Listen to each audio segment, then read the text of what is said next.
Hello and welcome to Tuesday's programme. Coming up tonight between now and 6:30. Good evening. An NHS trust has apologised to the parents of a Bridgwater teenager who took his own life after being told he'd have to wait more than 40 weeks for mental health treatment. 19-year-old Hayden Mere died in July last year. Since then, waiting times have reduced in Somerset, but his parents say they're still too long. Ben McGrail has this report.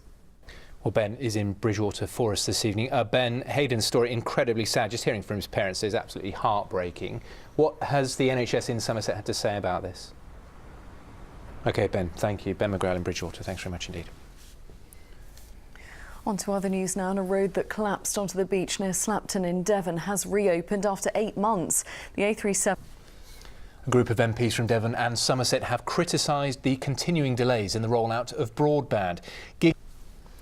Now, Plymouth has become one of the first cities in the country to trial a project by the NSPCC to help adults and young people recognise the signs of child sexual abuse. It comes as figures reveal 1 in 20 children in the southwest will become a victim of exploitation before they reach 18.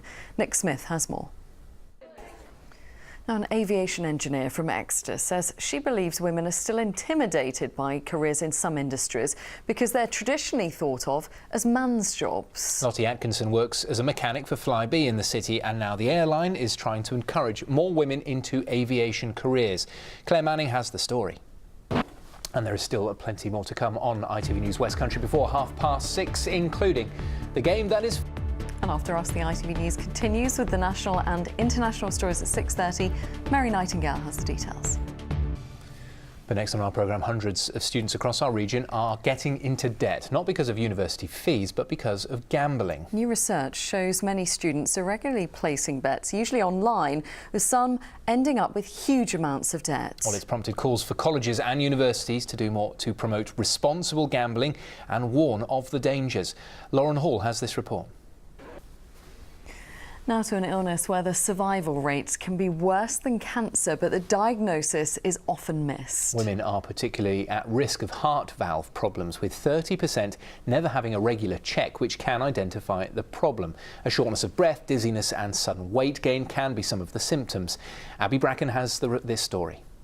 We're going to have the weather forecast, talking all things flowers in just a moment. But before that, do you know your Quizifiers from your Kwikset trees? Well, if you're a fan of Scrabble, you will know they are some of the highest scoring words. Well, currently, some of the world's best players are battling it out in Torquay at the World Scrabble Championships. Now, reporter Richard Lawrence is there for us now. Richard, plenty of talented wordsmiths on show there, aren't there? Yeah, Jonty's been building up to this. Yeah, I do like playing Scrabble. I once swallowed some tiles and I was worried that the end result would spell trouble, but it turned out all right in the end. Oh, my goodness. So it's weather time now. Let's move on, shall we? Charlie's outside the Met Office for us in Exeter. No jokes, please, Charlie. A lovely day, but it's getting a bit colder, isn't it? Lovely to see. And Charlie, just a reminder there of just how hot and extreme our summer was. Does that mean now that we're going to have an extreme winter in reflection? Charlie, thanks very much. Now, just before we go, here's a reminder of the main headline in the West Country this evening. An NHS trust has apologised to the... And that's it from us this evening. I'll be back with the late news at 10:30. Now I'll hand you to Mary Nightingale as the ITV News continues. Bye-bye. Bye-bye.